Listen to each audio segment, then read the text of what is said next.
Stephanie.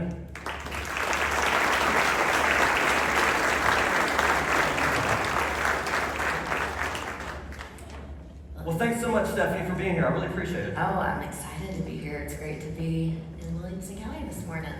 Great, good. So, for those who may not be familiar, we know that regional economic development is really the key to success these days. When we visit a community, when a community comes to visit us, what resonates is how well everybody works together to create that shared prosperity that we all appreciate, we all benefit from. And I know that a regional partnership for economic development was actually started in the 90s by the Nashville Chamber. And so I'd love just to walk through a little bit of that, a little bit of the history of this, and then we can talk about some very specific wins that came in Williamson County and how Williamson County and the work we did benefited Davidson County as well. So I'll let you go ahead and jump in. Sure. So it all began in 1989. There was actually a Wall Street Journal article that prompted a group of business leaders to say, we need a strategy for economic development in our region. It was at a time where we were in an economic downturn, and we were seeing other cities in the South pass us by, so think Birmingham and others.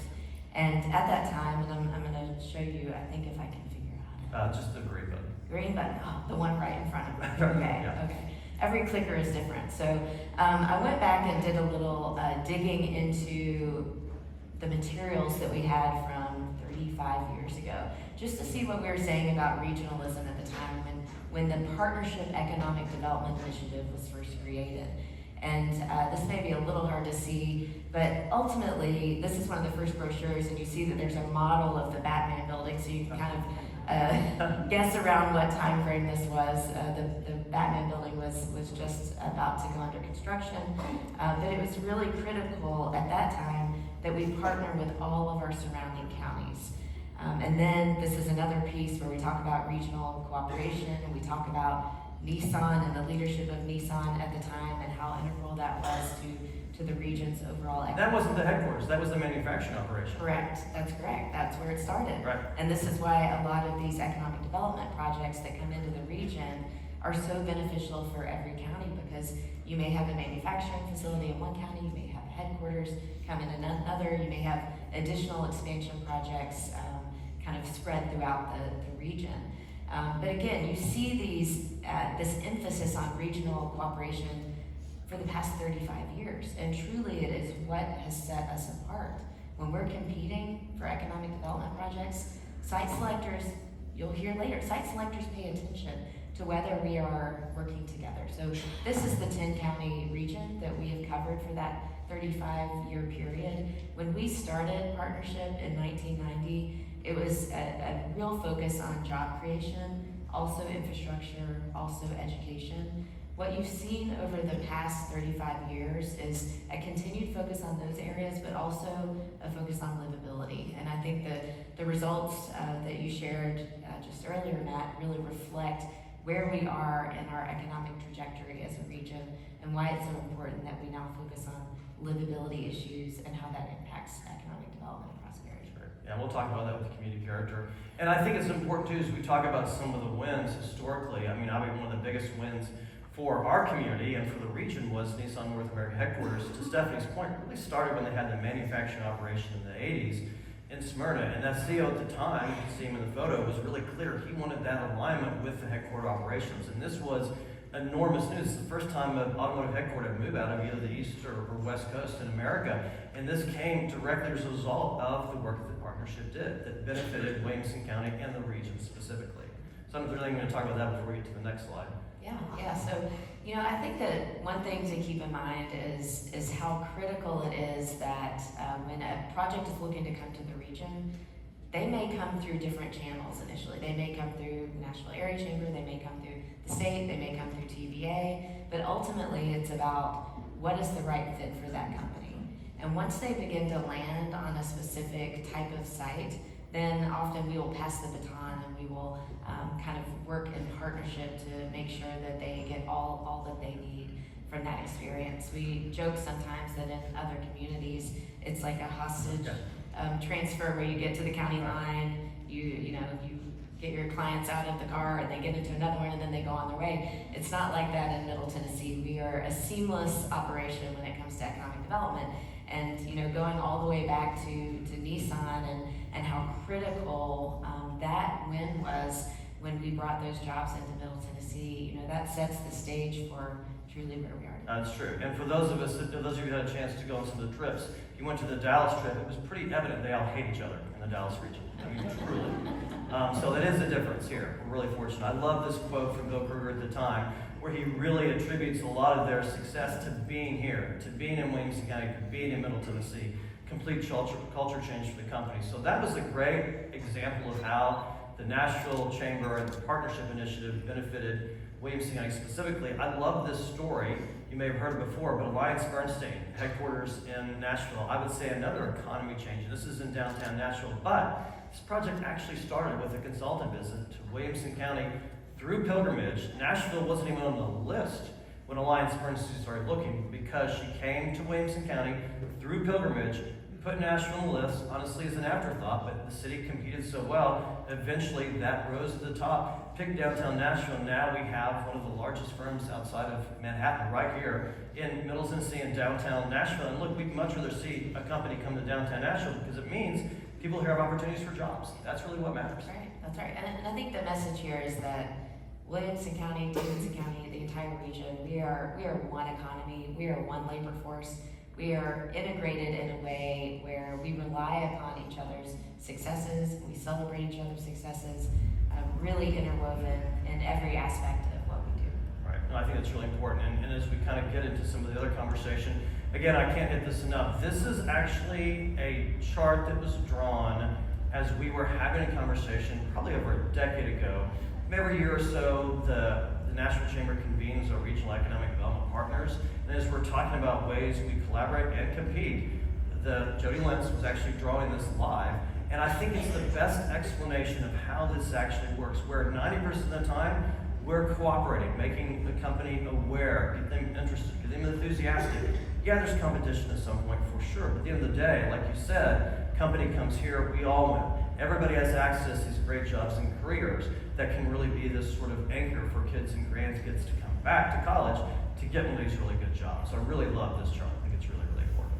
And so I think, to me, this is probably the biggest question, especially in a growing area, right? Is as you grow, how do you keep the things you value? I think that's the framework we all need to be operating from as we think about how we're planning growth in the future for Middle Tennessee. And Stephanie, I'd love for you to talk about how that fits into your new strategic plan moving forward, your new partnership initiative. So our new partnership initiative will begin implementation in July of this year, and it's a partnership across the entire 10-county region. So we really benefit from getting input into this plan from Williamson County as well as all the other counties.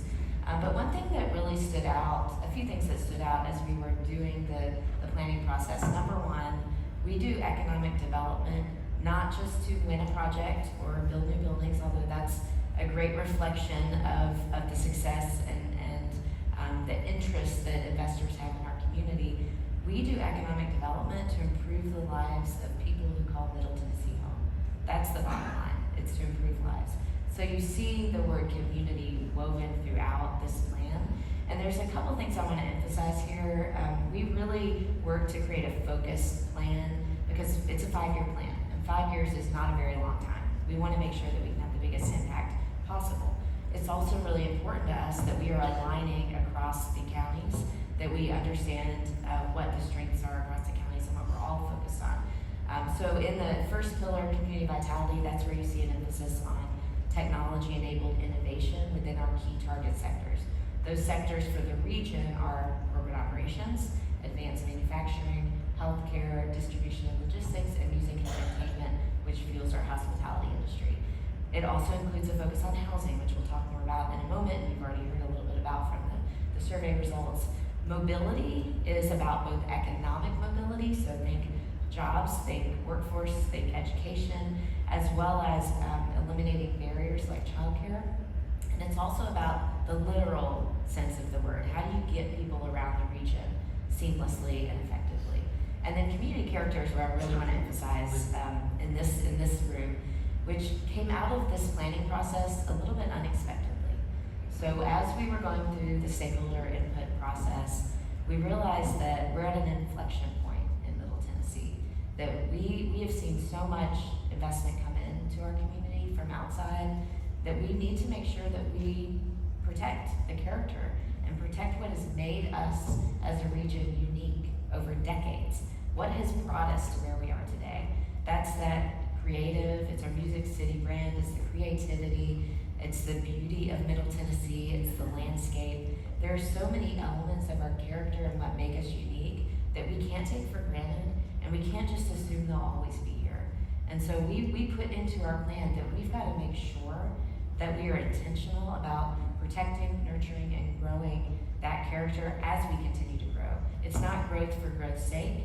It's a shift now to how do we manage that growth, how do we steer it in a direction that is complementary to the values that the people of Middle Tennessee have set forth. And so that's a huge part of what we're focusing on going forward, and that does require listening and understanding what it is that the community wants the future to look like.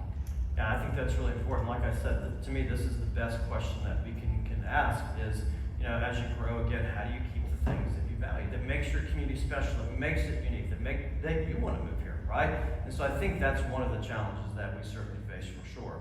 So let me ask the Stephanie, this is it's kind of simple question, but why is it important with keeping that in mind to continue to recruit jobs and careers to Williamson County? Or to Middle Tennessee, and Williamson. Yeah, so job creation is the foundation of economic prosperity. So without good jobs, people don't have opportunity.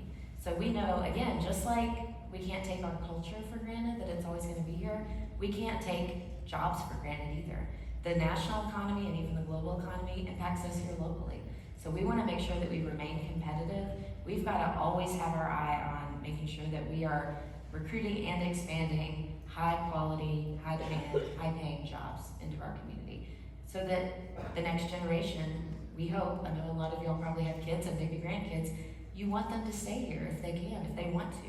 And you have to have good jobs in order to do that. And look, we're not immune from what happens across the country. You saw the chart earlier about the perceptions people have. But if there is a worldwide recession, it's going to affect us. Yeah. I mean, the last time in 08-09, we had double-digit unemployment.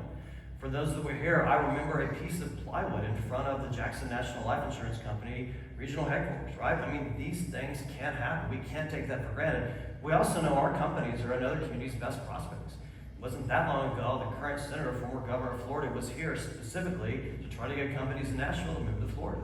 We know that. It's not theoretical. So I think you're right. It is all about opportunity. And it is kind of a shift in focus, right? It is not growth for growth's sake. It's never been. We haven't communicated that well. It's about opportunity. It's about connecting people to opportunity that matters. So if you think about it too, what do you think, Stephanie, is one investment that you can make now that would pay off most in the future?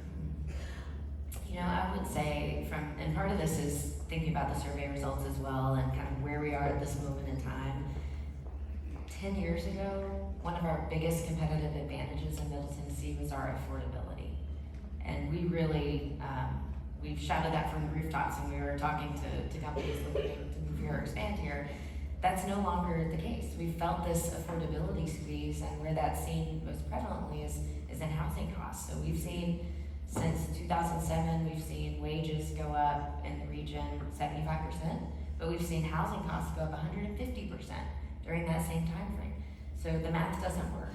And I would say that over the next 5 years, what we really need to do is double down on how do we make sure that housing is attainable. And that's, we use different terms, and affordable can mean different things to different people, but ultimately it's housing across the entire income spectrum, so that no matter what income level you're at, you can find something that meets your need. There are ways that we, as a private sector, along with public sector, nonprofit, using policy levers and funding options, can make sure that we have the housing that we need and that the next generation needs. And I think that'll have a huge impact on our community.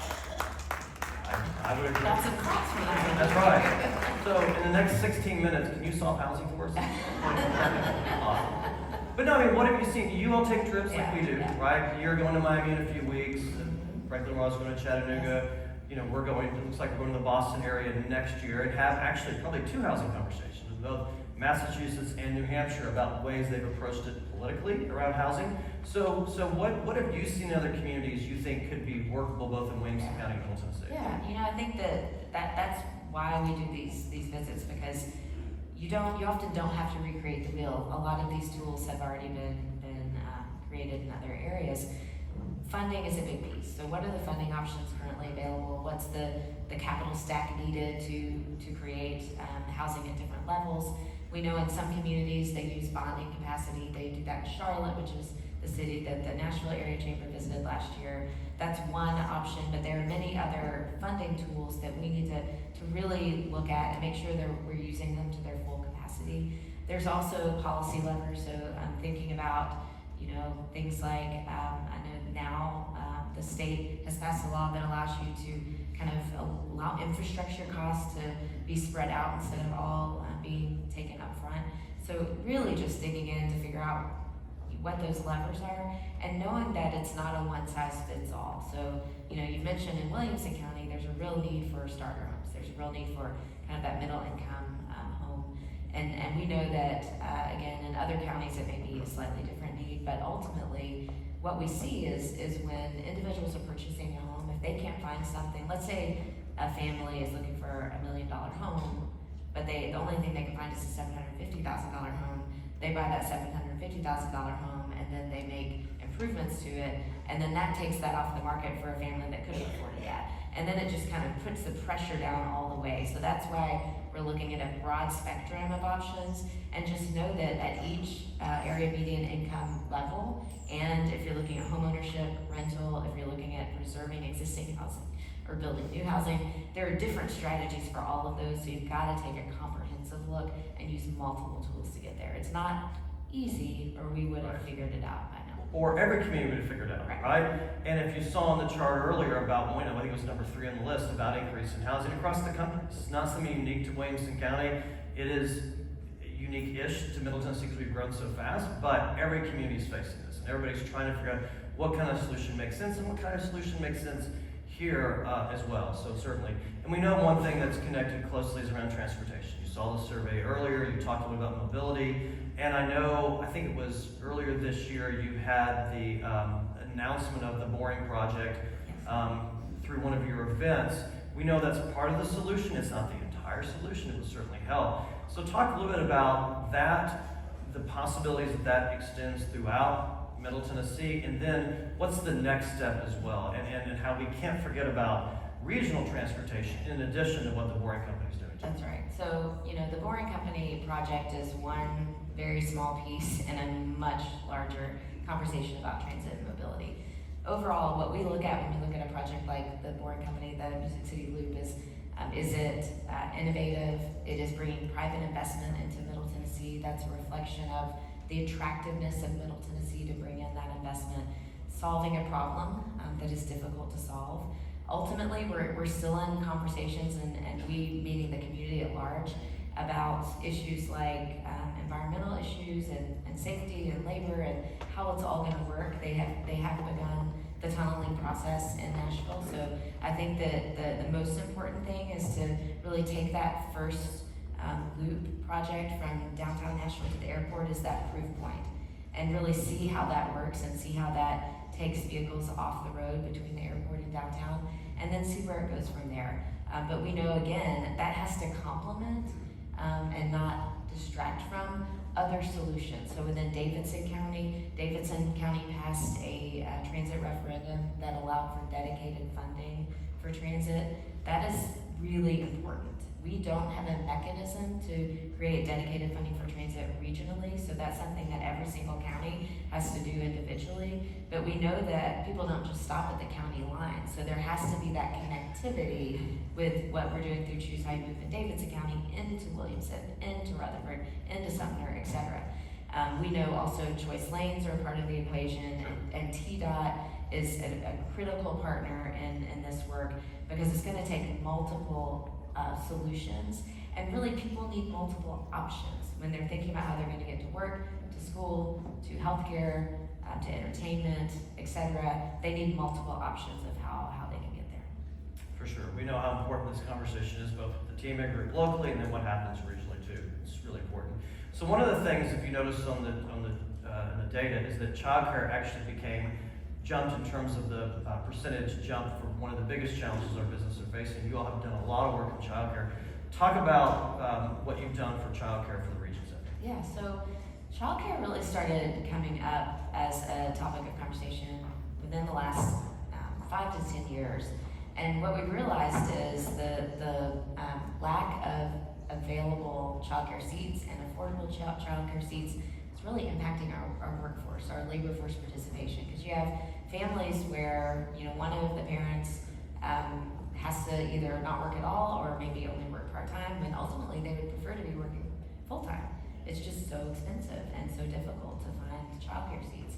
And so we started at that point trying to figure out what does that look like from a business perspective, because you have a lot of organizations focusing on it more from a individual perspective, but we know it's a workforce issue, it's an economic issue, it's essentially economic infrastructure, childcare is.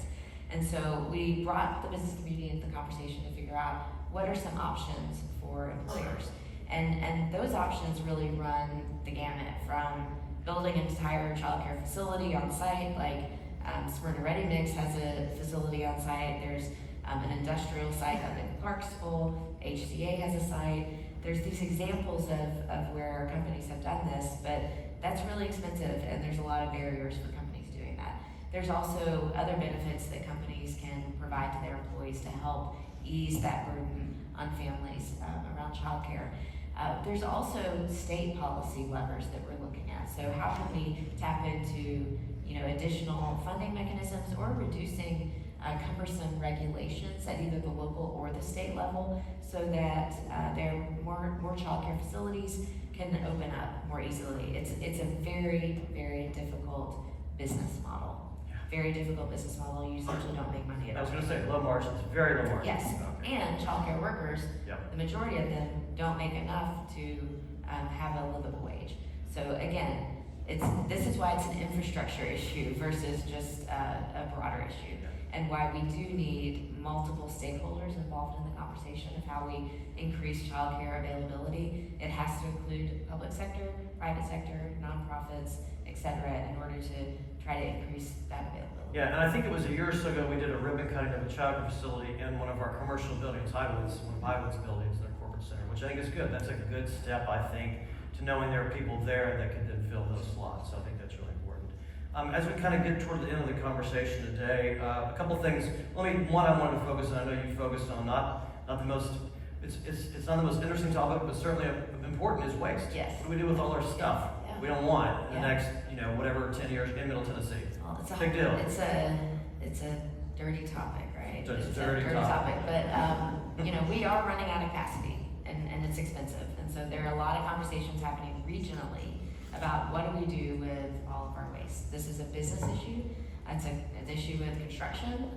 We are fortunate that we have a mayor's caucus that the Greater Nashville Regional Council leads staffs, where we've got all of our mayors across the 10 counties talking about these issues, but it's not an easy one to solve. So I do think this exemplifies the need for regional cooperation and the understanding of how all of our economies are truly intertwined and how we need each other to come up with solutions around things that are not fun to deal with, like waste. Right. No, that's a great point. And I think as we kind of close up this conversation, not on the list of questions, but in your experience, Stephanie, we've got 406 people that are ready and eager, it appears, to help, to be part of the solution.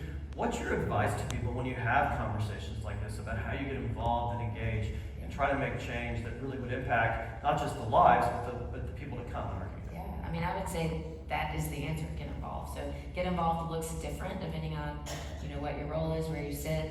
I always tell people with the Nashville Area Chamber, there's kind of two things that I encourage folks to think about when they're getting involved through the chamber.